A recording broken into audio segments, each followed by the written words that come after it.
चलें जी, आप लोगों का सबसे आसान चैप्टर जो है, आप लोगों का फेवरेट, उसको डिस्कस करते हैं। That is bad and doubtful debts. इससे आसान तो मौत ही होगी इंसान को अगर आ जाए तो। इतना आसान चैप्टर ये है जिसमें इसमें से टेस्टिंग होती है। अगर आपने फाइनल अकाउंट के सवाल देखे होंगे, उसमें भी आप लोगों ने आइडेंटिफाई किया होगा कि जो सबसे ज़्यादा एडजस्टमेंट्स जो हैं फाइनल अकाउंट में, वो बैड डेट्स की भी होती हैं। और बैड डेट्स की एडजस्टमेंट के बगैर फाइनल अकाउंट का सवाल आपका कभी भी कंप्लीट होता ही नहीं है। जितने मुझे सवाल उठा लें, इसमें एडजस्टमेंट्स जो है वो इसकी लाजमी आपको पेपर में आ रही होगी। अगर हम बैड एंड डाउटफुल डेट्स की बात करें तो इससे पहले हम बात करते हैं डेटर्स की। हम डेटर्स का अकाउंट बनाते थे जिसको हम कहते हैं रिसीवेबल्स अकाउंट। अगर आपको याद हो तो यहाँ पे मेरे पास आता है इसका ब्रॉट डाउन बैलेंस, जो मैंने सेल्स की होती हैं वो मेरी यहाँ पे आती हैं, जो मेरी सेल्स रिटर्न्स होती हैं वो मेरी यहाँ पे आती हैं, जो मुझे पेमेंट रिसीव होती है बैंक में या कैश में वो यहाँ पे आता है, जो मेरा चेक वगैरह डिसऑनर होता है वो भी यहाँ पे आता है। और इसको अगर हम क्लोज़ कर दें तो मेरे पास क्या आ जाता है, क्लोजिंग बैलेंस आ जाता है। ये एक बेसिक रिसीवेबल अकाउंट है जिसको हम क्या करते हैं, लेकर चल रहे होते हैं। ये बुनियादी सा हमारा रिसीवेबल अकाउंट्स में यही चीज़ें जो हैं हम डिस्कस आउट कर रहे होते हैं। अब हमने उधार के ऊपर सेल्स की हैं। जब हम सेल्स करते हैं तो हमारी सेल्स की एंट्री जो पास होती है वो कुछ इस तरह से होती है। डेटर अकाउंट डेबिट होता है और सेल्स अकाउंट हमारा क्या होता है, क्रेडिट होता है। हम यही एंट्रीज पास करते हैं। महीने के एंड होता है, हम पैसे रिकवर करवाते हैं। जब हमें इससे अमाउंट रिकवर हो जाती है तो एंट्री पास होती है, कैश या बैंक अकाउंट हमारा डेबिट हो जाता है और डेटर अकाउंट जो है वो मेरा क्या होता है, क्रेडिट हो रहा होता है। तो रिकवरी की एंट्री जो है हम बेसिकली इस तरह से पास कर रहे होते हैं। अब क्या ये लाजमी है कि आपने उधार के ऊपर सेल्स की हो आपको सारी की सारी अमाउंट रिकवर हो जाए? उनका ईमान भी ख़राब हो जाते हैं, उधार पे चीज़ लेके मुकर जाते हैं। आपने सेल की, कल मर गया, अब क्या करेंगे? तो आप यही करेंगे, मर गया मरदूद, ना फातिहा ना दरूद, ख़त्म, पैसा ही मिलना नहीं है।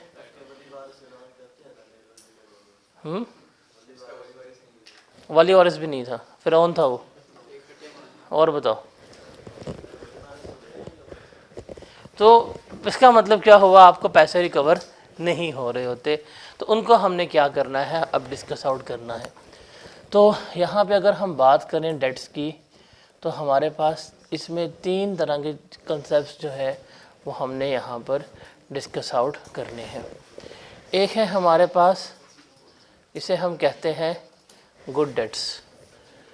गुड डेट्स का मतलब क्या है कि ये आपको पैसे मिल जाने हैं, ये आपके बैड डेट्स नहीं होने। मतलब कैसे, उसने यहाँ तो कोई आपको सिक्योरिटी रखवाई हुई है, उसने बैकएंड के ऊपर कोई गारंटी दी हुई है, या आपके बिज़नेस रिलेशन इतने अच्छे हैं कि आपको पता है कि आपको पैसे रिसीव हो जाने हैं, इसलिए इसे हम क्या कहते हैं, गुड डेट्स कहते हैं। इनका कोई अकाउंटिंग ट्रीटमेंट नहीं होता, नो अकाउंटिंग ट्रीटमेंट। कोई किसी किस्म की हम इसकी अकाउंटिंग की एडजस्टमेंट, कोई किसी किस्म का इसका अकाउंटिंग का ट्रीटमेंट जो है वो हम नहीं कर रहे होते। डन। उसके बाद है हमारे पास जो बैड डेट्स हैं। बैड डेट्स का मतलब क्या है कि अब हमें पैसे नहीं मिलने, इसे हमें फिर क्या करना पड़ेगा, राइट ऑफ करना पड़ेगा। अब राइट ऑफ करेंगे तो हमारे पास इस अकाउंट में आ जाएगा, डैट इज़ बैड डेट्स। जब हमने यहाँ पे लिख दिए, इसका मतलब ही हमने क्या कर दी है, राइट ऑफ कर दिए, हमें ये अमाउंट जो है वो रिसीव नहीं होगी। और तीसरा इसमें हमारे पास आएगा, जिसको हम क्या कहेंगे, डाउटफुल डेट जो है वो कह रहे होंगे। अब डाउटफुल डेट का मतलब क्या है कि आपको नहीं पता कि पैसे मिल जाएंगे या नहीं मिलेंगे, तो ये आपका डाउटफुल डेट है। ये क्या है, आपका डाउटफुल है कि माइट पैसे रिकवर हो जाएं, माइट भी रिकवर ना हो, आपको पता ही नहीं है। इसमें अगर हम बात करते हैं बैड डेट की, ये हमारे एक्चुअल होते हैं कि ये हमारा बैड डेट हो चुका है, इसलिए हम क्या करते हैं, इसको वहाँ पे एडजस्ट करते हैं। देखिए इसके बारे में हमें क्या है, डाउट है कि माइट भी हमें ये रिकवरी ना हो, माइट भी हमें रिकवरी हो जाए। इसको हमने क्या करना है, अकाउंट फॉर करना सीखना है। अब देखें, जब आप फाइनल अकाउंट का सवाल कर रहे हैं, आपको ट्रायल बैलेंस में जो डेटर्स की अमाउंट गिवन होती है वो ये गिवन होती है, और जब उसने आपको ये अमाउंट गिवन की है तो इट मीन्स उसने बैड डेट्स की एडजस्टमेंट करके आपको अमाउंट जो है वो गिवन की है। इसकी बैड डेट्स की एडजस्टमेंट करके अमाउंट गिवन की है।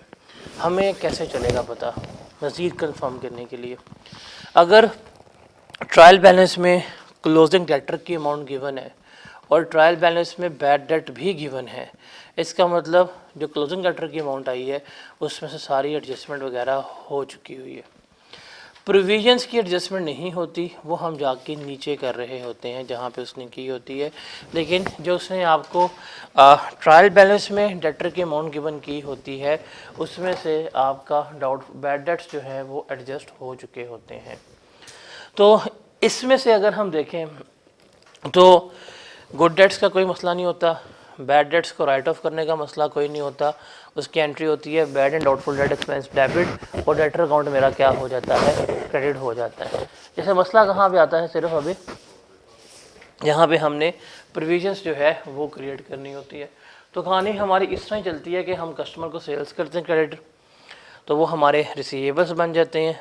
जब रिसीवेबल्स बन गए तो हमने क्या करना है, उनसे हमने अमाउंट को कलेक्ट करना है। तो कलेक्शन ऑफ अमाउंट के वक्त जो हमें अमाउंट या रकम नहीं मिलती, उसे हम क्या कहते हैं, बैड डेट्स कह रहे होते हैं। गुड डेट्स क्या होते हैं, जो सिक्योर्ड होते हैं। अब गुड डेट्स सिक्योर कैसे होते हैं कि आपके जो रिसीवेबल्स हैं वो हमारे क्या हैं, उसने उसके बैक एंड के ऊपर कोई गारंटी जो है वो रखवाई हुई है, या आप कह सकते हैं कि उसका रिमेनिंग बैलेंस जो है वो सिक्योर है, या आपके पास्ट बिजनेस रिलेशन ही ऐसे हैं जिसमें उसने आपको बता दिया है कि आपको अमाउंट मिल जाएगी, या आपकी कॉन्ट्रा सेटलमेंट है कि उसने भी आपके पैसे देने हैं, आपने भी उसके पैसे देने हैं, अब वो पैसे नहीं मार सकता आपके। तो ये आप क्या कहलाते हैं, गुड डेट्स कहला रहे होते हैं। बैड डेट्स का मतलब क्या है कि आपको लग गया पता कि अब आपको ये अमाउंट नहीं मिलनी, ज़ाया हो गई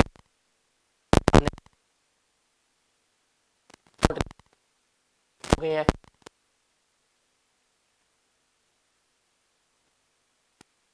और जो वालेकुम फेल, ये सारे फेल है, और जो बच गए वो पास हैं। अभी रिकॉर्डिंग बंद है, हाँ सही बात है, ताकि दुनिया का लगे पता रहे दुनिया तक कि ये लोग फेल थे। जवाद इस पे पास है, इसके 67 है। अली शेर कौन है, 82, वो तो भी ठीक है 82। रहमान कौन है, अच्छा ले, रहमान कौन है, 80। उमर कौन है, वो भी नहीं आया, 62। जुबैर कौन है, 66। ज़ीशान कैसा भाईजान, 63। आयदा वो भी नहीं आई, 69। मोइन पूरे 50, पूरे, ना एक कम ना एक ज़्यादा हैं। उनीब, बस पूरे पूरे हैं। एक कम होता आप भी अल्लाह के पास पहुंची हुई थी सीधी, विदाउट एनी टिकट, वीज़ा भी नहीं लगना था आपका। नहीं एक भी कम होता ना, ये भी अल्लाह के पास पहुंची हुई थी। कैसे? हाँ पीआरसी में।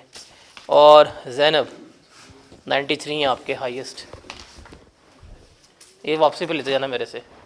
93 मार्क्स, क्या करने का इरादा है? चीटिंग की थी। चलें जी, ये मुश्तबा का टेस्ट तो हम डिस्प्ले करेंगे बाहर जाके ना। चलें जी, हम बैड डेट को राइट ऑफ करते हैं तो हमारी एंट्री के पास होती है, हमने देख लिया था कि हमारे रिसीवेबल्स क्या हैं, क्रेडिट होते हैं, और bad and doubtful debt expense क्या होता है, हमारा डेबिट हो रहा होता है।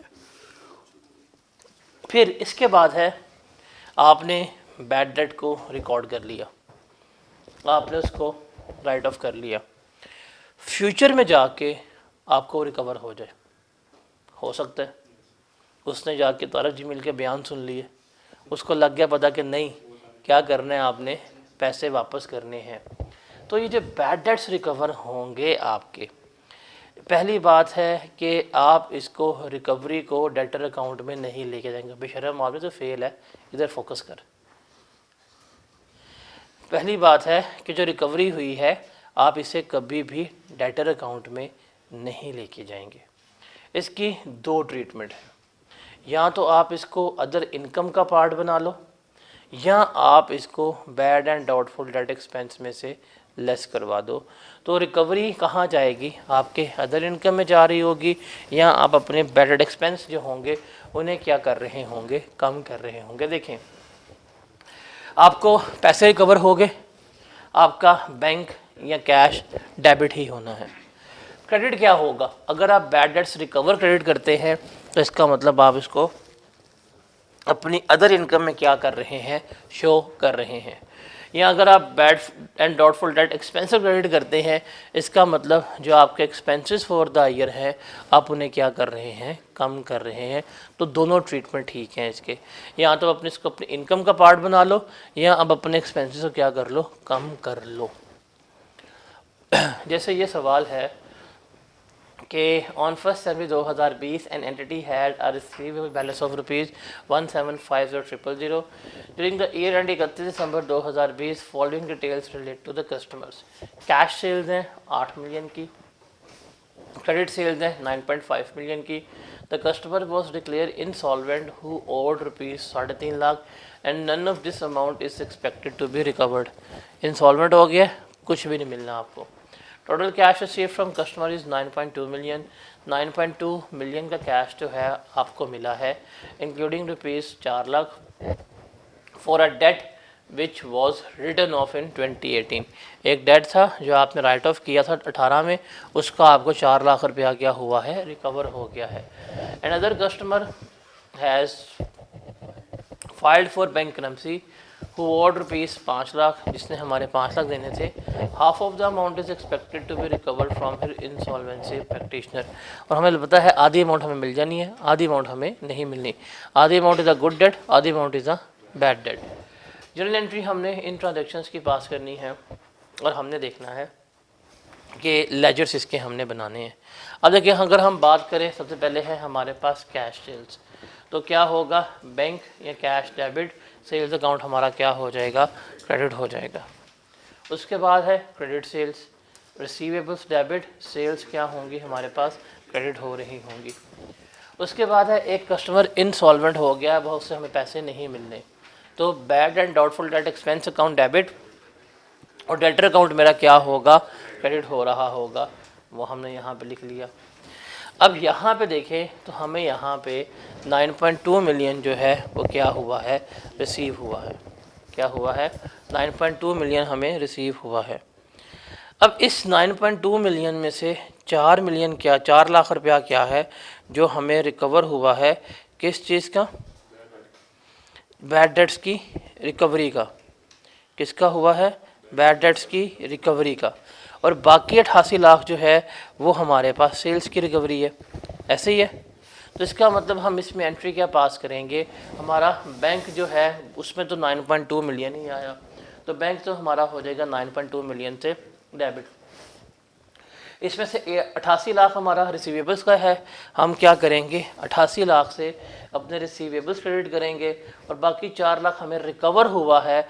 आप इसको बैड या डाउटफुल डेट एक्सपेंस को भी क्रेडिट कर सकते हो, या बैड डेट्स रिकवर को भी क्या कर सकते हो, क्रेडिट कर सकते हो। उसके बाद एक और कस्टमर ने बैंकरप्सी फाइल की है, तो हमें लग गया पता 2.5 लाख हमें नहीं मिलना, bad and doubtful debt expense account debit और रिसीवेबल अकाउंट हमारा क्या होगा, क्रेडिट हो रहा होगा। तो इस तरह से हम इसकी एंट्रीज पास कर रहे होते हैं। अगर हम लेजर अकाउंट में आए तो हमारा ओपनिंग रिसीवेबल 1750 का था, हमने सेल्स की हैं, एक हमारा बैड डेट हुआ, राइट ऑफ वो किया, दूसरा भी बैड डेट हमने राइट ऑफ कर लिया, हमें जो कैश मिला हमने वो लिखा, तो मेरे पास क्लोजिंग बैलेंस आ गया। इतनी अमाउंट जो है वो मैंने क्या करनी है, इनसे रिसीव करनी है।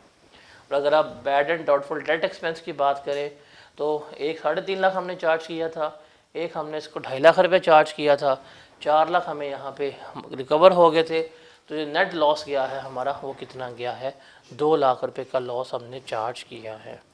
Got it. उसके बाद है हमारे पास डाउटफुल डेट। डाउटफुल डेट का मतलब क्या है, जैसे आप लोगों का पेपर का रिजल्ट क्या है, डाउटफुल है, डाउटफुल है तो मतलब तेरा सबसे ऊपर पड़ा है मिड टर्म का रिजल्ट, 49 नंबर है तेरे, तेरे साथ वाले के भी फेल है, 49 नंबर, ये देख चिल्ला चिल्ला के बता रहा है। तुम्हारा CEN नंबर है 189843, चल 159843 है, लेकिन तेरा नंबर 49 आया ना, नंबर जो मर्जी चेंज कर तू तो है तो फेल ना। फिर तो देखें कुछ ऐसे बच्चे होते हैं जो हमें पता गुड डेट्स हैं, कि उनको देख के लगता है पता कि उन्होंने पास होना ही होना है। कुछ ऐसे होते हैं जो डाउटफुल हैं कि शायद पास हो जाएं, शायद फेल हो जाएं। और कुछ ऐसे होते हैं जो कंफर्म क्या है, बैड है, क्या पता है आपने इन्होंने क्या होना है, उड़ना ही उड़ना है। तो ये ठीक है। हाँ, तो हमने डिस्कस कर लिया गुड डेट्स क्या होते हैं, हमने डिस्कस कर लिया बैड डेट्स क्या होते हैं, हमने बैड डेट्स की रिकवरी जो है उसको भी डिस्कस आउट कर लिया। अब हमारे पास क्या है, डाउटफुल डेट्स हैं। डाउटफुल डेट्स, अब इसको हमें डिस्कस आउट करना है। हमने देखा था कि हम जब अपनी अकाउंटिंग की फाइनेंशियल स्टेटमेंट्स बना रहे होते हैं अकाउंटिंग में, तो वो किस कंसेप्ट के तहत बनती हैं, प्रूडेंस के तहत बना रहे होते हैं।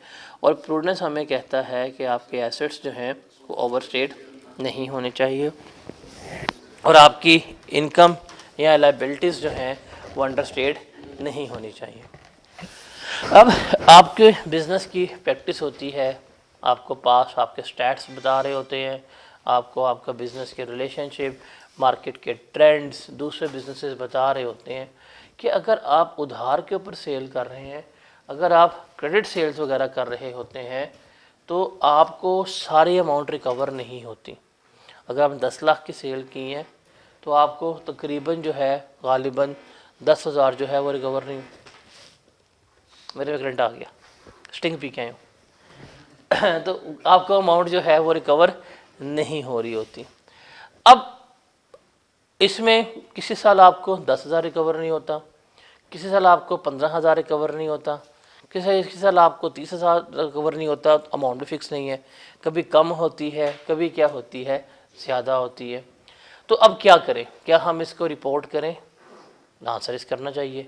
अगर हम रिपोर्ट नहीं करेंगे तो डेटर मेरे ओवर स्टेट है, तो क्या करना है, फिर हम बनाएंगे अपनी प्रोविज़न। क्या बनाएंगे, प्रोविजंस जो हैं वो बना रहे होंगे जो डाउटफुल डेट्स के लिए।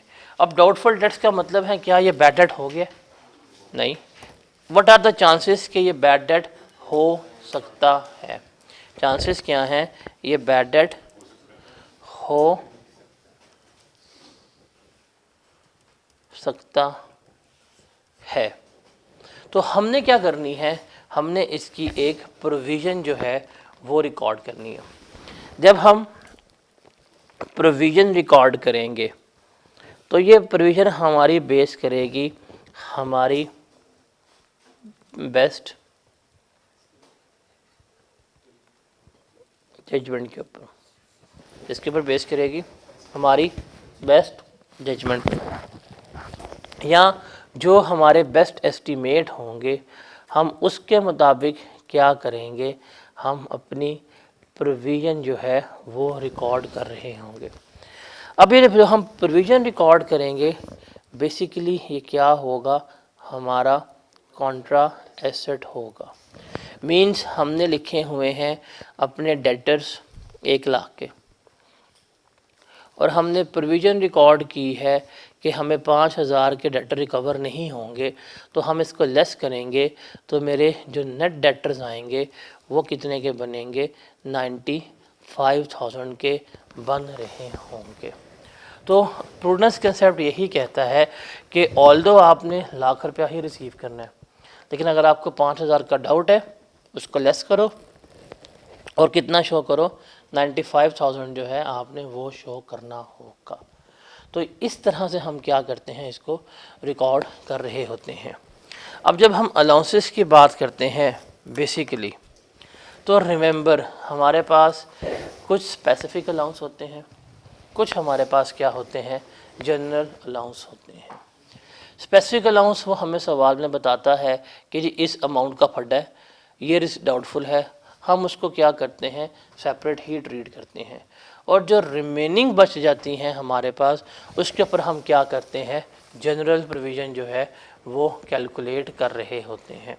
जैसे आपने 10 लाख की सेल्स की हुई हैं, उसमें से लाख रुपए वाली सेल्स के ऊपर आपको लग रहा है ये शायद ना मिले, वो स्पेसिफिक है, तो हम उसको अलग लेके चलेंगे।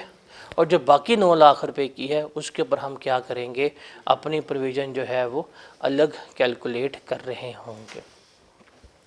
क्योंकि ये अलाउंस है, इसको हम एस्टिमेट करते हैं, तो हर साल हम इसका इंक्रीज़ या डिक्रीज़ जो है वो फाइंड आउट करेंगे। अगर मेरी प्रोविज़न इंक्रीज़ होगी तो मैं डाउटफुल डेट एक्सपेंस अकाउंट को डेबिट करूँगा, क्रेडिट करूँगा, बिकॉज प्रोविज़न इंक्रीज़ हो रही है तो मेरे एक्सपेंस क्या होंगे, बढ़ेंगे। और अगर मेरी प्रोविज़न डिक्रीज़ हो रही है तो मेरे एक्सपेंस क्या हो रहे होंगे, कम हो रहे होंगे। तो ये हम इसकी एडजस्टमेंट जो है वो कर रहे होते हैं। तो ये हमारी एंट्री पास होती है कि अगर हम प्रोविज़न क्रिएट कर रहे हैं तो डाउटफुल डेट एक्सपेंस जो है हमारा डेबिट होगा, और हमारा अलाउंस फॉर डाउटफुल डेट क्या होगा, क्रेडिट हो रहा होगा। अगर मेरी प्रोविज़न डिक्रीज़ हो रही है तो allowance for doubtful debt debit होगा, और bad and doubtful debt expense account जो है वो क्या हो रहा होगा, क्रेडिट हो रहा होगा। ये 2 चीज़ें आपने याद रखनी है। प्रोविज़न का इंक्रीज़ होना या डिक्रीज़ होना, ना तो इसका कैश अकाउंट में कोई इम्पैक्ट जाएगा, ना तो इसका डेटर अकाउंट में कोई इम्पैक्ट जा रहा होगा। कहाँ जाएगा ये, डाउटफुल डेट एक्सपेंस अकाउंट में। प्रोविज़न बढ़ेगी, एक्सपेंस बढ़ेगा, प्रोविज़न कम होगी, एक्सपेंस क्या होगा, मेरा कम हो रहा होगा। अब जब हमने प्रोविज़न क्रिएट करनी होती है तो उसके लिए आपको पहले ही बताया था कि आप ये टेबल की फॉर्म में बना के अब अपनी प्रोविज़न जो है वो क्या कर सकते हैं, क्रिएट कर सकते हैं। तो सवाल में अगर आपको गिवन है, आप सबसे पहले क्या लेंगे, स्पेसिफिक अलाउंस जो उसने आपको गिवन किया है कि जी लाख रुपया है, ये नहीं मिलना, ये 2 लाख रुपया ये नहीं मिल सकता। तो सबसे पहले क्या करेंगे, आप अपना स्पेसिफिक अलाउंस जो है उसको ही क्रिएट करेंगे। उसके बाद आप क्या लेंगे, जनरल अलाउंस।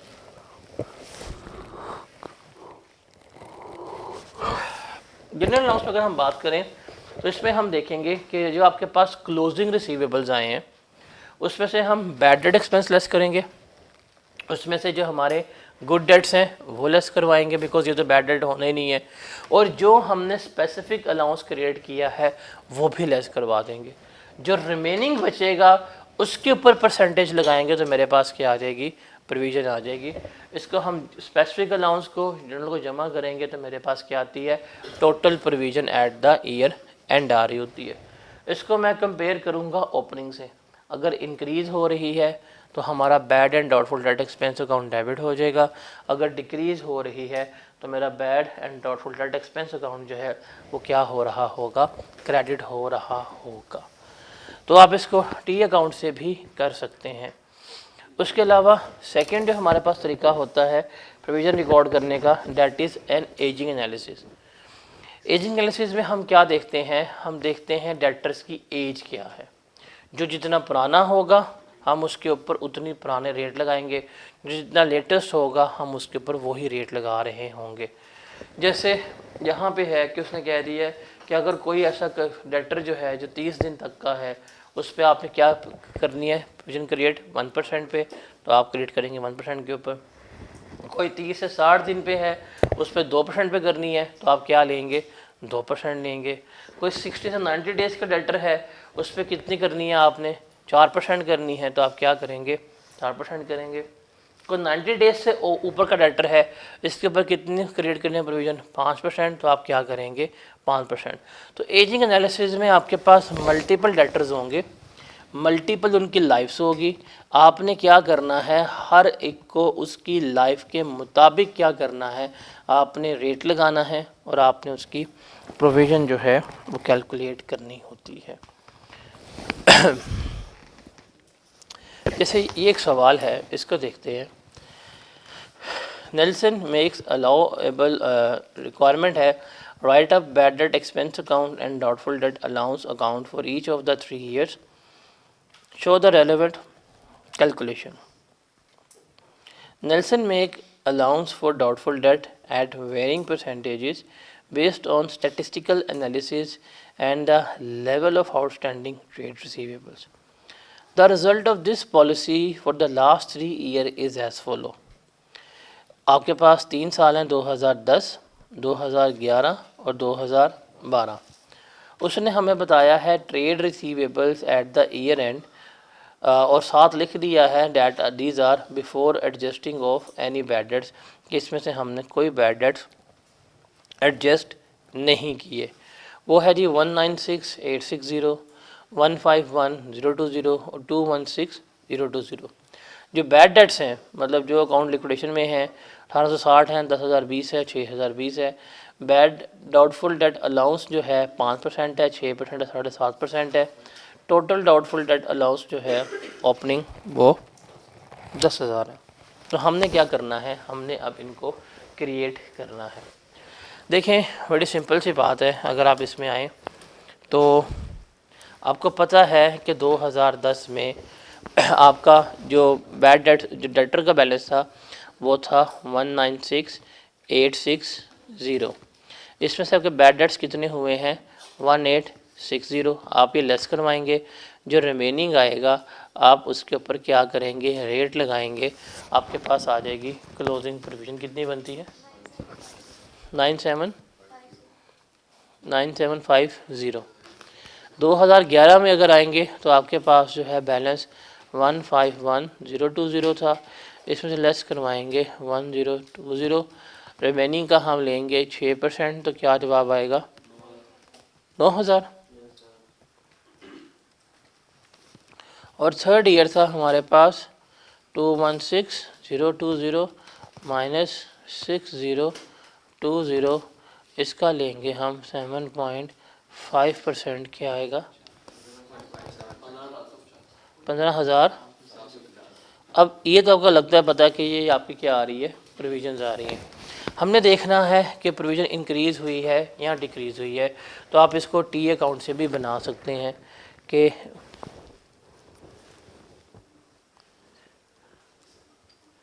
आपके पास ओपनिंग प्रोविज़न जो है जो उसने आपको गिवन की थी डैट वाज 10,000। कितनी थी ये, 10,000 थी। अभी आपने क्लोजिंग प्रोविज़न निकाली है, वो कितनी आई है, 9,750। ये आपके पास क्या आई है, क्लोजिंग प्रोविज़न आई है 9,750। ओपनिंग 10 थी, क्लोजिंग कितनी हुई है, 9,750। इंक्रीज़ हुई है कि डिक्रीज़ हुई है, डिक्रीज़ हुई है। तो इसके साथ ही हमारा अकाउंट बना होगा that is bad and doubtful debt expense account. अगर आप उसमें देखें तो हमारा एक तो 1860 का क्या हुआ था, बैड डेट हुआ था। इसकी हमने एंट्री के पास की, debtor account credit, bad and doubtful debt expense account जो है वो तो हुआ होगा डेबिट 1860 से, ठीक है। और प्रोविजन हमारी क्या हुई है, डिक्रीज़ हुई है। अब इसकी एंट्री क्या पास होगी, बताएं, bad debt expense account, bad debt expense account क्या होगा, क्रेडिट। किस अमाउंट से, प्रोविज़न की अमाउंट से कितनी है 250, और ये हमारा क्या होगा, यहाँ पे हम लिख देंगे बैड डेट एक्सपेंस अकाउंट कितना आ जाएगा 250 आ जाएगा। डन हो गया। अगर आप इसको अब क्लोज करें 1860 और यहाँ पे भी आ गया 1860, तो प्रॉफिट एंड लॉस अकाउंट में कितना जाएगा 16। ये हमारा 2010 में प्रॉफिट एंड लॉस अकाउंट में क्या होगा, एक्सपेंस शो हो रहा होगा। अगले साल चलते हैं। अगले साल हमने देखा कि मेरे पास ओपनिंग प्रोविज़न कितनी थी 9750, और क्लोजिंग कितनी आई है 9000 आई है। हमने यहाँ पे लिख दी क्लोजिंग 9000 है, तो यहाँ पे मेरे पास क्या आ गया, बैड एंड डाउटफुल एक्सपेंस में रहेगा कितना 750 जा रहा होगा। और अगर हम यहाँ पे देखेंगे अगले साल का बैड डेट एक्सपेंस जो हमारा आया था डैट वॉज 1020, और यहाँ पे प्रोविजंस हमारी चार्ज हुई थी 750, और प्रॉफिट एंड लॉस अकाउंट में कितना जाएगा 1020.750, 270 जो है वो हमारा चार्ज हुआ प्रॉफिट एंड लॉस अकाउंट में। अब हम चलते हैं अगले साल। अगले साल की मेरे पास ओपनिंग प्रोविजन कितनी आ गई 9000, हमने क्लोजिंग निकाली थी वो 15750 थी, 15750। अब ये तो इंक्रीज़ हो रही है प्रोविज़न, तो यहाँ पे हमारा जो बैड डेट्स में एक्चुअल बैड डेट्स हुए हैं वो 6020 के थे। अब कितनी प्रोविज़न इंक्रीज़ हुई है बताएं ज़रा। 9000 ओपनिंग थी, क्लोजिंग होगी 15750, कितना इंक्रीज़ हुआ है 6000। तो ये मेरा अब बैड डेट एक्सपेंस अकाउंट क्या हो जाएगा, डेबिट हो जाएगा, और प्रोविज़न अकाउंट जो है वो मेरी क्या हो रही होगी, क्रेडिट हो रही होगी। तो जमा करेंगे तो आपके पास आ जाएगा प्रॉफिट एंड लॉस अकाउंट में कितनी अमाउंट जाती है 12750 जो है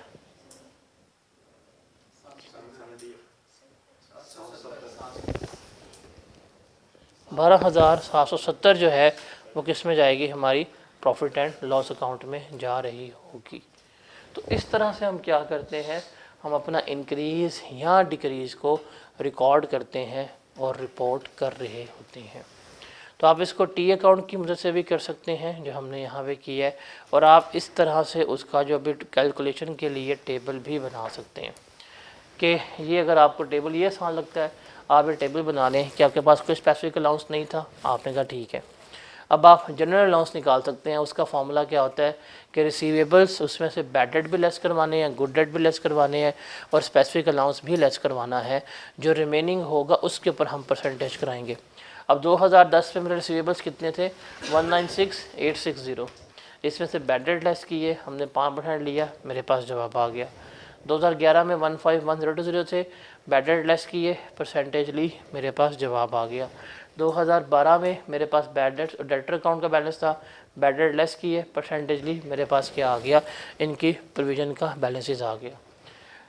फिर हम स्पेसिफिक अलाउंस और जनरल अलाउंस को जमा करेंगे, मेरे पास आ जाएगा total allowance eight the year and इतना बन रहा है, जिसे हम कहते हैं ये हमारी क्लोजिंग प्रोविज़न है, वो लिख दी। अब इस पर हम कंपेयर करेंगे ओपनिंग प्रोविज़न। अगर ओपनिंग ज़्यादा थी क्लोजिंग कम है तो ये डिक्रीज़ होगी, और अदरवाइज़ क्या होगी, हमारी इंक्रीज़ हो रही होगी। अब इसको टी अकाउंट से भी कर सकते हैं, आपको इसको इस टेबल के ज़रिए भी क्या कर सकते हैं, सॉल्व कर सकते हैं। Got it. तो यहाँ पे हमारा ये चैप्टर जो है वो ख़त्म होता है, that is bad and doubtful debt expense account. अब बताएं इसमें कोई प्रॉब्लम है, फिर मैं आगे चलता हूँ।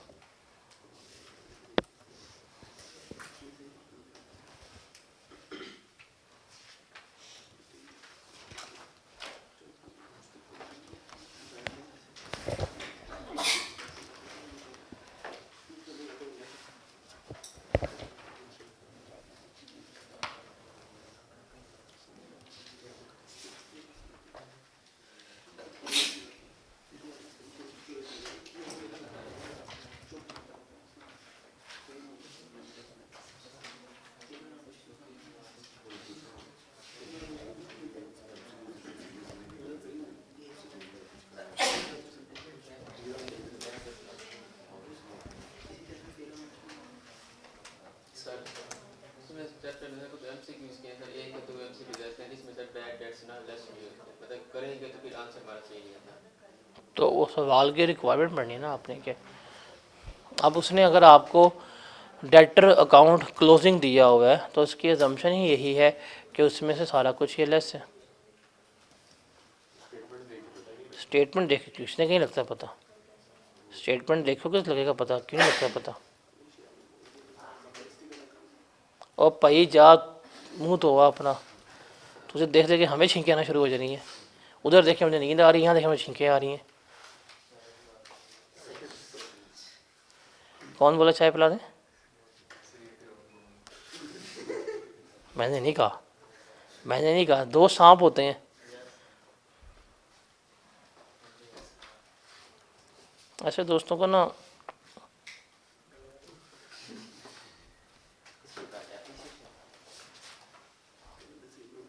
चैप्टर बंद कर दो, अभी नेक्स्ट चैप्टर है ये वाला। बात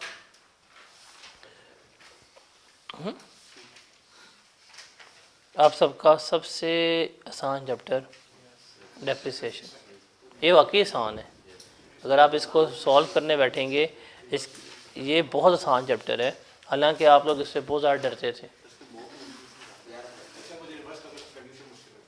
रिवर्स कैलकुलेशन तो इतनी है भी नहीं सिलेबस में आपके। तो one of the most easiest chapter जो आपसे कह सकते हैं वो आपका डेप्रिसिएशन का बनता है। फाइनल अकाउंट की तीसरी बड़ी एडजस्टमेंट किसकी होती है? डेप्रिसिएशन की होती है। आपने फाइनल अकाउंट के सवाल देखे होंगे। एक एडजस्टमेंट होती है एक्रूवल एंड प्री पेमेंट्स की, उसका तो हम पढ़ के आ चुके हुए हैं कि कैसे हमने उसकी एडजस्टमेंट जो है वो करनी होती है। सेकंड इसमें से एडजस्टमेंट किसकी आती है? बैड एंड डाउटफुल डेट्स की।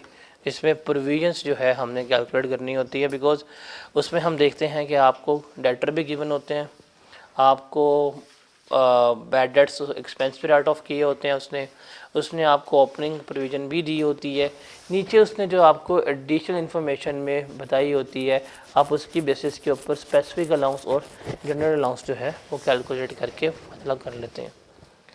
तीसरा हमारे पास जो लाजमी एडजस्टमेंट होती है फाइनल अकाउंट में वो किस चीज़ की होती है? डेप्रिसिएशन की होती है। किस चीज़ की होती है? डेप्रिसिएशन की होती है, और ये लाजमी आनी है आपको, और सबसे आसान भी यही होता है। तो डेप्रिसिएशन की अगर हम बात करें तो हम यहाँ पे बेसिकली किसकी बात कर रहे हैं? हम अपने फिक्स एसेट्स की डिस्कशन जो है वो कर रहे हैं। किसकी डिस्कशन कर रहे हैं? फिक्स एसेट्स को हम डिस्कस आउट कर रहे हैं। FAR 1 में जो आप शायद एक महीने के बाद, अगर ये जो आपके मिड टर्म के हालात हैं अगर ये ना रहे, थोड़े बेहतर हो गए, तो आप R1 अगर पढ़ रहे हुए तो उसमें जो सबसे लंबा चैप्टर जो है जो आपको खींचता है और जो आपका सिलेबस का सबसे बड़ा ग्रिड है वो यही है, that is about non current asset. इसमें आप 40% के करीब जो है वो सिर्फ नॉन करंट एसेट्स ही पढ़ेंगे, जिसकी सारी बेस जो है वो आप यहाँ पे पढ़ के जा रहे होते हैं। देखें अभी हमने पढ़ा था bad debts and doubtful debts, वो हमारे कौन से थे? करंट एसेट्स से। हमने एक्रूवल एंड प्री पेमेंट पढ़ा, प्री पेड एक्सपेंसेस क्या है? करंट एसेट्स हैं। इसके बाद हम इन्वेंटरी पढ़ेंगे, वो मेरा क्या होगा? करंट एसेट्स होगा। ये किसकी बात करने लगे हैं हम? नॉन करंट एसेट्स की। और इसके लिए अभी हमने बैड एंड डाउटफुल डेट्स पढ़ा, उसके लिए कोई अकाउंटिंग स्टैंडर्ड तो ऐसा नहीं है। हम जाके BRS पढ़ते हैं, कोई अकाउंटिंग स्टैंडर्ड नहीं है। हम जाके एक्रूवल एंड प्री पेमेंट्स पढ़ते हैं, कोई अकाउंटिंग स्टैंडर्ड नहीं है। देखिए इसके लिए हमारा बाकायदा अकाउंटिंग स्टैंडर्ड मौजूद है, वो जो स्टैंडर्ड की गाइडलाइंस हैं हम उसके मुताबिक सारा क्या करते हैं, इसको लेकर चल रहे होते हैं। और स्टैंडर्ड का नाम हमारा क्या होता है? IAS 16 जो है इसको हम कह रहे होते हैं, which deals with the property plant and equipment. हम बात करते हैं नॉन करंट एसेट्स की। तो एसेट्स हमारे पास दो तरह के होते हैं, ये हमने बेसिक चैप्टर में परसों पढ़ा था। एक होता है हमारे पास करंट एसेट्स और दूसरे हमारे पास कौन से होते हैं? Non current assets. Current assets वो हैं जिनका बेनिफिट हमें विदिन 1 ईयर मिलेगा, या जिसका बेनिफिट मैक्सिमम 12 महीने तक हमारे पास रहेगा, या जिनको हम सिर्फ 12 महीने तक इस्तेमाल कर सकते हैं, उन्हें हम क्या कहते हैं? करंट एसेट्स कह रहे होते हैं। और नॉन करंट एसेट्स कौन से होते हैं? वो तमाम एसेट्स जिनका बेनिफिट हमें मोर देन 1 ईयर मिलेगा, उन्हें हम क्या कहते हैं? नॉन करंट एसेट्स कह रहे होते हैं। फिर हमने एसेट्स की सेकंड डिवीज़न भी देखी थी।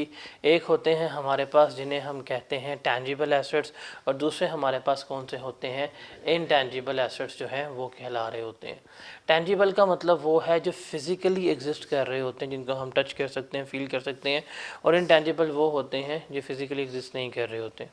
क्योंकि हम यहाँ पे नॉन करंट एसेट्स की बात करें तो यहाँ पे हम टैंजिबल नॉन करंट एसेट्स की क्या कर रहे होंगे, बात कर रहे होंगे, जिसमें office, plant, building, furniture, equipment सारा कुछ आ रहा होता है। अब इनको लिए हम अल्टरनेटिव टर्म इस्तेमाल करते हैं पीपीई, जिसको कहते हैं प्रॉपर्टी, प्लांट एंड इक्विपमेंट। तो प्रॉपर्टी, प्लांट एंड इक्विपमेंट किन एसेट्स को कहते हैं जो इस क्राइटेरिया को क्या कर रहा है, फुलफिल कर रहा है। क्या? Number 1, these are tangible items. क्या है? टैंजिबल, फिजिकली एग्जिस्ट कर रही है। नंबर 2, कि इनका यूज़ जो है मोर देन 1 ईयर है, कि आप इनको 1 साल से ज़्यादा इस्तेमाल करेंगे, और इनको आप यूज़ कर रहे हैं इनमें से किसी एक पर्पस के लिए। या तो आप इसको प्रोडक्शन या सप्लाई ऑफ गुड्स या सप्लाई ऑफ सर्विसेज में इस्तेमाल करेंगे, या आप इसको एडमिनिस्ट्रेटिव पर्पस के लिए इस्तेमाल कर रहे हैं, या आप इसको रेंटल पर्पस के लिए इस्तेमाल कर रहे हैं। इसे हम क्या कहते हैं? पीपीई कह रहे होते हैं। मतलब एक मशीन ली है, उसमें से आप गुड्स बना के बेच रहे हैं, that machine is a PPE. आपने एक बिल्डिंग ली है, उसमें आपने अपना ऑफिस स्टाफ बिठाया हुआ है, दैट इज़ योर पीपीई।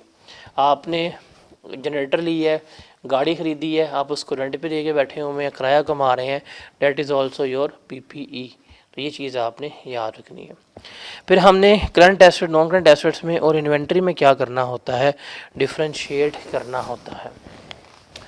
जैसे टोयोटा वालों के लिए गाड़ियाँ क्या हैं? इन्वेंट्री हैं। वो गाड़ी बनाते हैं, गाड़ी बेचते हैं, तो वो सब इसका पार्ट बनेगी इन्वेंट्री का। मलक रियाज के लिए घर क्या है? इन्वेंट्री है। वो घर बनाएंगे, घर क्या करेंगे? बेच रहे होंगे। लेकिन अगर वही एक गाड़ी एसपीआई वाले ख़रीद लेते हैं, ये इस्तेमाल करते हैं, इनके लिए इन्वेंट्री नहीं होगी, इनके लिए क्या होगा? फिक्स एसेट्स जो है वो कंसिडर होगा।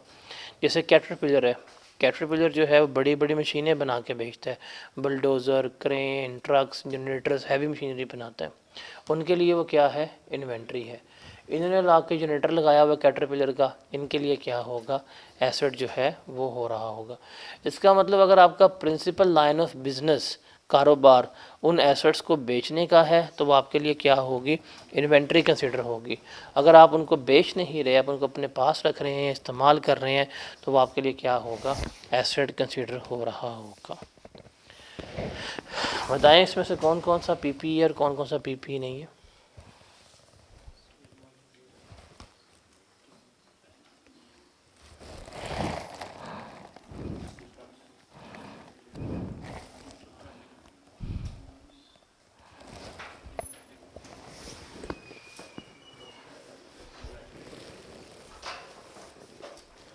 नीचे कैंटीन खुला हुआ है, इनको चाय पिला सकते हैं, देख लें। नींद सो रहे हैं बीच में बैठ के, इनको देख के मुझे नींद आ रही है। तो नीचे पढ़ी शुरू करना, नहीं तो नीचे।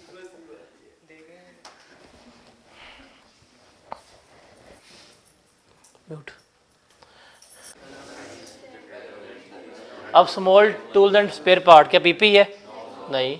स्टैंड बाय जनरेटर जो 7 साल इस्तेमाल होगा, ये भी पीपी है। ऑफिस बिल्डिंग पीपी है। ट्रेडमार्क क्यों? ये इनटैंजिबल है। ऑफिस प्रिंटर पीपी, प्रिंटर तो 2 में इस्तेमाल करता है, वे क्या होगा? पीपी। तो सही फेल हुआ है। Plot of land held for resale, ये आपने खरीदने बेचने के लिए खरीदा हुआ है, इन्वेंट्री है, IS2 में जाएगा। Factory including building and machinery, ये भी पीपी है। अब bus for pick and drop PP, और जनरेटर दिया आपने एंटिटी को रेंट के ऊपर, ये भी क्या है आपके लिए? पीपीई कंसिडर हो रहा होगा। नज़र आ रहा है? देखें, ये देखें, ये देखें, ये देखें क्या लिखा हुआ है, वो कैमरे में नज़र आ रहा है? हाँ नज़र आ रहा है कैमरे में। जूम कर, ज़रा जूम करना, नज़र आ रहा है अब कैमरे में? हाँ ठीक है, रेस्ट दिन तक हिसाब रहेगा ये।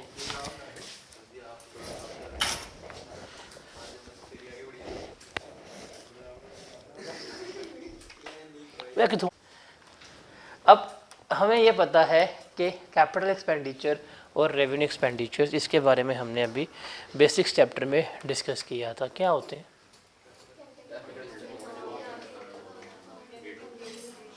रेवेन्यू एक्सपेंडिचर जो डे टू डे के लिए होते हैं, और कैपिटल एक्सपेंडिचर जो हमारे लॉन्ग टर्म एसेट्स के लिए एक्वायर होते हैं।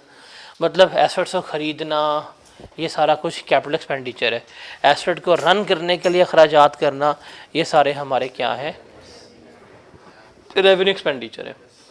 अब हम एसेट ख़रीदते हैं, ख़रीदने एसेट को, ख़रीदने के बाद उसको हमने किसी अमाउंट के ऊपर रिकॉर्ड तो करना है कि जी इतने का एसेट है या इस वैल्यू के ऊपर रिकॉर्ड होगा।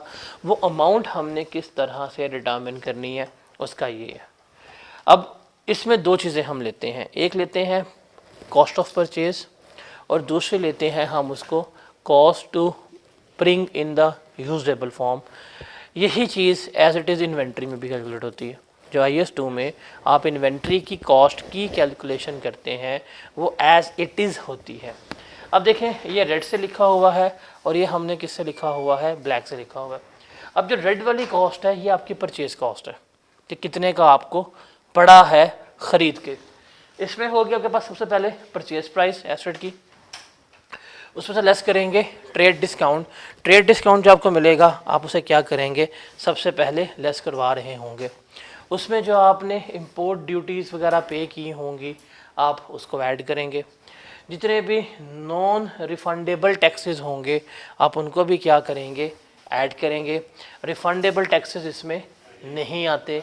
रिबेट्स वगैरह को भी लेस करवाएंगे। रिबेट का मतलब होता है रियायत, डिस्काउंट का मतलब क्या होता है? रियायत। तो सेम चीज़ डिफरेंट वर्ड्स हम इस्तेमाल कर रहे होते हैं। आप इन्हें लेस करेंगे तो आपके पास आ जाएगा कि आपको ये पड़ा कितने का। फॉर एग्ज़ाम्पल आप जाते हैं, आप एक AC को ख़रीदते हैं जी, AC की कीमत है 2 लाख रुपया। ओके, क्या है परचेज प्राइस? 2 लाख रुपया। आपको उसने डिस्काउंट दिया 5% का, तो कितना हो गया बताएं ज़रा? 10,000 का। ये आपका ट्रेड डिस्काउंट है। आपने तरला मिलता मारा मजीद, यार 1000 रुपया और छोड़ दे। उसने आपको क्या दिया? रिबेट दिया। ये तरला मिलता वाला डिस्काउंट है, ये भी आप लेस करवाएंगे। फिर आपने टैक्सेस वगैरह पे किए, ये सारा कुछ आपको ख़रीदते हुए पे करना पड़ा है। तो ये है आपकी परचेज प्राइस। मशीन ख़रीद ली है, प्लांट ख़रीद ली है, एसेट जो है आपने ख़रीद ली है, अब उसको लेके आना है, अब उसको इस्तेमाल करना है। तो अब हम करेंगे उसको यूजेज फॉर्म में लाने के लिए अखराजात, जिन्हें हम कहते हैं डायरेक्टली एट्रीब्यूटेबल कॉस्ट। अब डायरेक्टली एट्रीब्यूटेबल कॉस्ट का मतलब क्या है? कि जो उस एसेट के लिए लाजमी है। अगर हम ये एसेट ना लेते तो हमें ये ख़र्चा ना करना पड़ता। हमने एसेट लिया है तो हमें ख़र्चा करना पड़ रहा है। इसे हम क्या कहते हैं? डायरेक्टली एट्रीब्यूटेबल कॉस्ट कह रहे होते हैं। तो what is directly attributable cost? कि हमने एसेट लिया तो हमें ख़र्चा करना पड़ रहा है। अगर हम एसेट ना लेते तो हमें ये कभी भी ख़र्चा ना करना पड़ता। तो इसलिए क्या है डायरेक्टली एट्रीब्यूटेबल। इन्वेंट्री में भी सेम ही है। अब वो कौन कौन से हैं? जैसे ट्रांसपोर्टेशन चार्जेस। भाई मशीन ख़रीद ली है, कराची में पड़ी है, लगानी लाहौर में है, कैसे लेके आएंगे? डोरेमोन को बुलाएंगे? क्या करेंगे? एनीवेडोज में जाएंगे? हैं? देखा, मैं क्या, तो मुफलिसी की इंतहा हो गई है। आपने मशीन खरीदी है कोई 50-60 करोड़ की, किस पे लेके आ रहा है? खोते के ऊपर रख के। मतलब तुम उसके ऊपर रख के लाने की बात कर रहे हो? उसके 49 नंबर आए हैं यार, मतलब कम होने यार, खोते रेडी के, मतलब उसके ऊपर, सॉरी यार। तो हम क्या करेंगे? स्टैंडर्ड के मुताबिक खच्चर के ऊपर लेके आ रहे हो। वो तुम्हें देखे, उसने कहा, मैंने नहीं कहा, उसने तुम्हें देखा है पहले, उसने पीछे मुड़ के देखा ऐसे पहले। तो आप ट्रांसपोर्टेशन चार्जेस पे करते हैं। अब वो कौन कौन से होते हैं? आप ट्रक के पैसे वगैरह पे करेंगे, लोडिंग अनलोडिंग के, that is also directly attributable. अब जैसे ये नीचे जनरेटर पड़ा हुआ है, ये जनरेटर गाड़ी पर रख लेके आए, जितना बड़ा जनरेटर है, गाड़ी का तो गाड़ी टूट जानी थी। अब ना जनरेटर को उन्होंने हाथ से उठाया है, जनरेटर को पहले उठवाया, वहाँ से क्रेन मंगवाई, उसने उठा के ट्रक के ऊपर लोड किया, क्रेन वाले को पेमेंट की, डैट वाज लोडिंग चार्जेस। फिर जनरेटर यहाँ पे आया, क्रेन लगी, उसने उठाया, अनलोड किया। ये लोडिंग और अनलोडिंग चार्जेस किसके लिए पे किए गए हैं?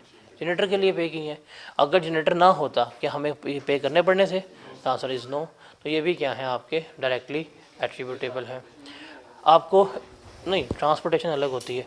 ट्रांसपोर्टेशन ट्रक के पैसे हैं, लोडिंग अनलोडिंग अलग, उठा के ट्रक पर रखने के और ट्रक से उठा के रखने के पैसे हैं। तेरा मुस्तकबिल हो सकता है लोडिंग अनलोडिंग वाला, जो हालात चल रहे हैं ना। और ये 49 नंबर देख के ऐसा ही होगा। उसके बाद इंश्योरेंस आई है, कहाँ गई इंश्योरेंस? इंश्योरेंस नहीं आई। जब रास्ते में इंश्योरेंस करवाते हैं, that is travelling insurance, that will be a part of asset. ये कौन सी? ट्रैवलिंग, जो ट्रैवल के लिए आपने इंश्योरेंस करवाई है। अब रास्ते में ट्रक आ रहा है, वो गिर सकता है, टूट सकता है, लुट सकता है, एक्सीडेंट हो सकते हैं, तो उसके लिए जो आपने इंश्योरेंस करवाई होती है, जिसका प्रीमियम पे करते हैं, that will be also a part of your asset. फिर भाई जहाँ पे लाके आपने मशीन लगानी है, जहाँ पे आपने इसको इंस्टॉल करनी है, वो साइट प्रिपेयर करोगे ना, कि ऐसे लगा रख दोगे? वो प्रॉपर साइट प्रिपेयर करनी पड़ेगी। आप वहाँ पे स्टेज बनाएंगे, कोई दीवार सीधी करेंगे, उसके मुताबिक सारा चीज़ों को एडजस्ट करेंगे, उसके ऊपर ख़र्चा होगा। अब वो ख़र्चा कौन सा होगा? मटेरियल लगेगा, लेबर वगैरह लगेगी। वो जो ख़र्चा हुआ है उस साइट को तैयार करने के लिए, ये भी हम किस में करेंगे?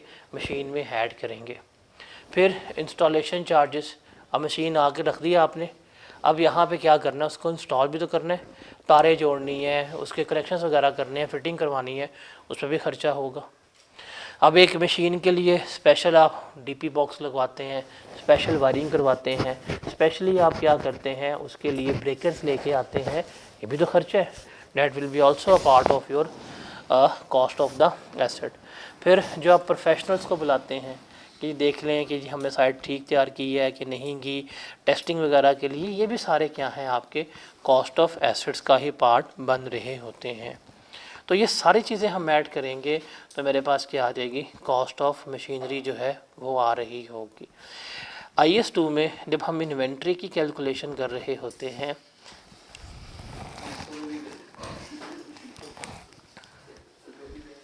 सही कह तूने तो जो हम इन्वेंट्री की कैलकुलेशन कर रहे होते हैं वो और इसकी कैलकुलेशन सेम ही होती है। वही परचेज प्राइस है, वही हमारे पास क्या है? डायरेक्टली एट्रीब्यूटेबल कॉस्ट जो है आ रही होती है। इसमें से एक आधा MCQs आपको पेपर में आता है कि बताएं कौन सी कॉस्ट। अब सवाल ये नहीं होता कि कौन सी कॉस्ट एसेट का पार्ट बनेगी, सवाल होता है कौन सी कॉस्ट एसेट का सब पार्ट नहीं बनेंगी। ये आपको पता होना चाहिए। इसका आसान सा हल है, डायरेक्टली एट्रीब्यूटेबल कॉस्ट जो है वो हमेशा एसेट का पार्ट बनती है। अब पेपर में वो सबसे बड़ी चबल क्या मारेगा आपको कंफ्यूज करने के लिए? वो कह देगा कि आपने लोन लिया था और लोन लेके आपने एसेट खरीद लिया है और लोन के ऊपर इंटरेस्ट पे कर रहे हैं। अब आप कहेंगे अच्छा हमने लोन तो लिया एसेट के लिए था, तो ये डायरेक्टली एट्रीब्यूटेबल है? नहीं, ये डायरेक्टली एट्रीब्यूटेबल नहीं है। लोन का इंटरेस्ट, जो फाइनेंस कॉस्ट वगैरह होती है, ये कभी एसेट की कॉस्ट का पार्ट नहीं बनती। ये फाइनेंस कॉस्ट वगैरह जो होती हैं, ये कभी भी एसेट की कॉस्ट का पार्ट नहीं बनती। ये चीज़ लिख लें। इंटरेस्ट वगैरह को आपने एसेट की कॉस्ट का पार्ट एज ऑफ ITA नहीं बनाना। R1 में बताऊंगा कैसे बनाते हैं।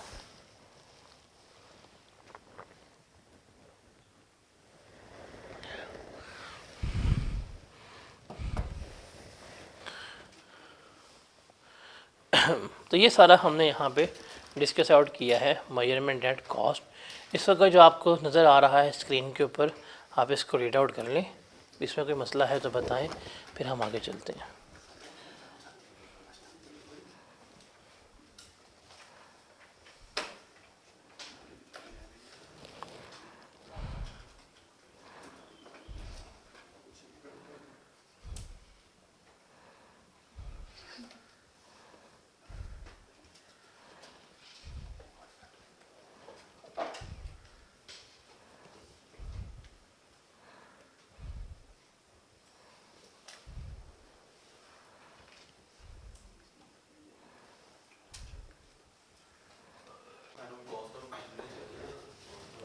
ध्यान से पढ़िएगा, जवाब बताइएगा क्या आता है।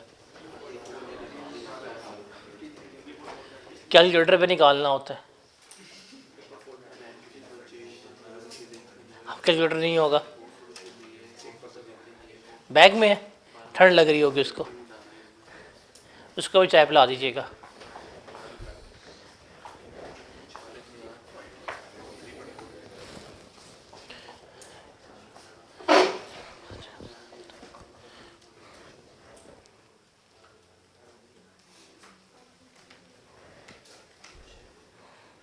वो कर ले कुछ तो जिंदगी से कर ले,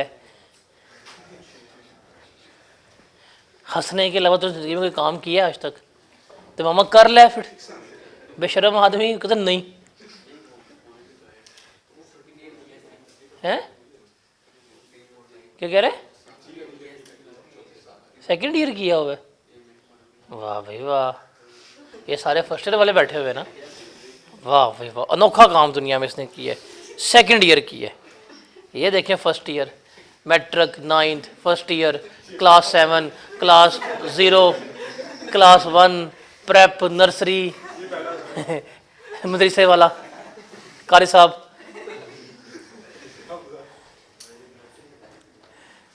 सेकंड ईयर की है यार। ये सब कहाँ छोड़ के आ गए? जवाब बता।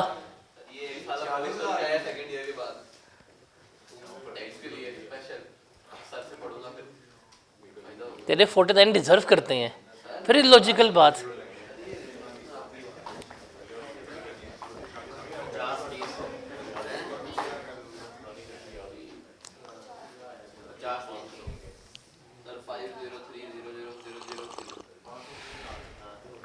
बताएं क्या है आंसर?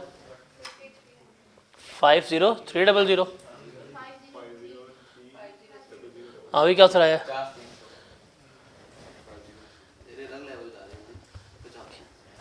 तेरा क्या आंसर आया?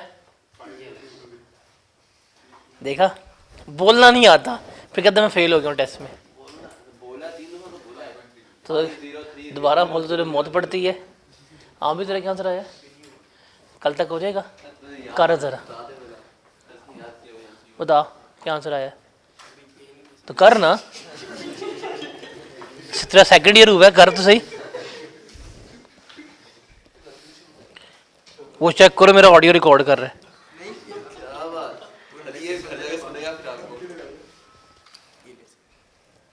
वो जाके बेचेगा मेरे, चले तो ये कर, सॉल्व कर।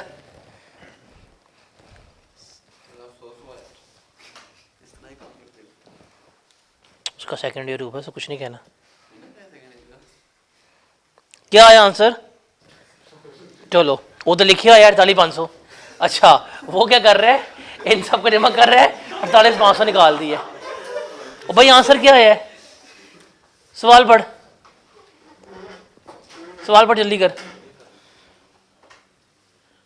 ऊंची पढ़ना, रिक्वायरमेंट पहले पढ़ते होते हैं, रिक्वायरमेंट लिखी हुई है। अब सवाल पढ़ ऊंची से, जल्दी कर, ऊंची पढ़ना है। वो ऊपर से पढ़े, वो एंटिटी से, हैवी मशीनरी से, बंद नहीं करना। हाँ कितने की है? कॉस्ट ऑफ मशीनरी का मतलब क्या होता है? ठीक है, ये ऐड होती है, ठीक है लिखो पेपर पे। 46 आ गई है, आगे चलो क्या आएगा? ये ऐड होती है, लिखो पेपर पे, आगे चलो। ये ऐड होती है, तो उसने ऐड क्यों की है फिर कैलकुलेटर पे? क्यों ऐड की कैलकुलेटर पे है? तेरे जेज ने कुछ और बढ़िया है। आगे चलो, सेकंड ईयर, चल आगे, आगे चल, नीचे पढ़।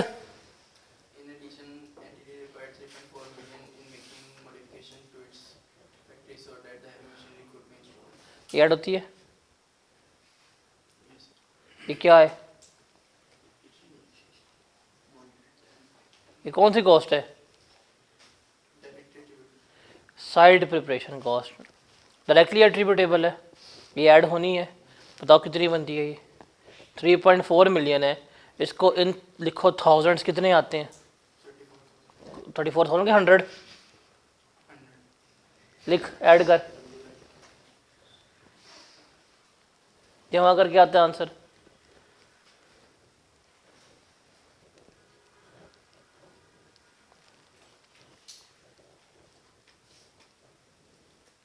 कितना आया?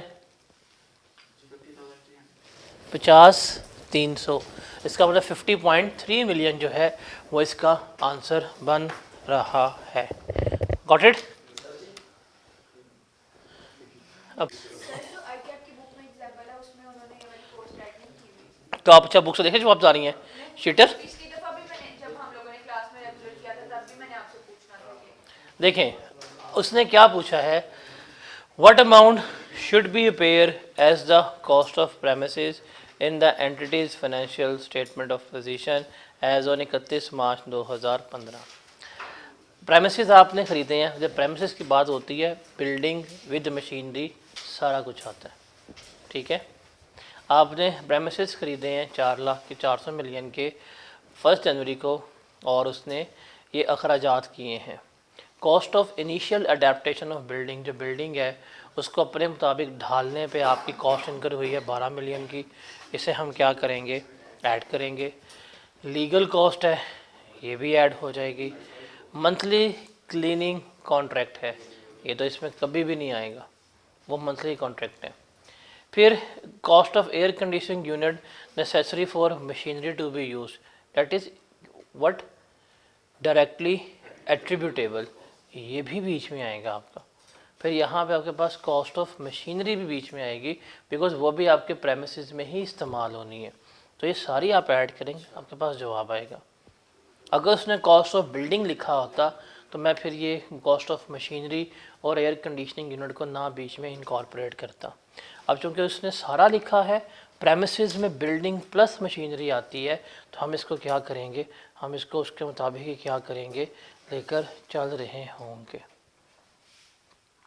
Is that clear?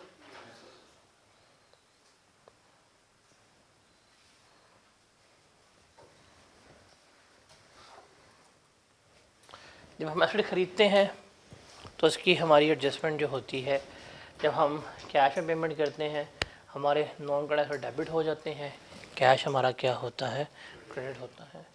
अगर हमारे पेएबल्स हैं तो नॉन करंट एसेट डेबिट हो जाएगा, पेएबल टू वेंडर्स जो है वो हमारा क्या होगा, क्रेडिट हो रहा होगा। और अगर हमने एडवांस में पेमेंट कर दी, भी एसेट नहीं मिले, एडवांस डेबिट, कैश या बैंक हमारा क्या होगा, क्रेडिट होगा।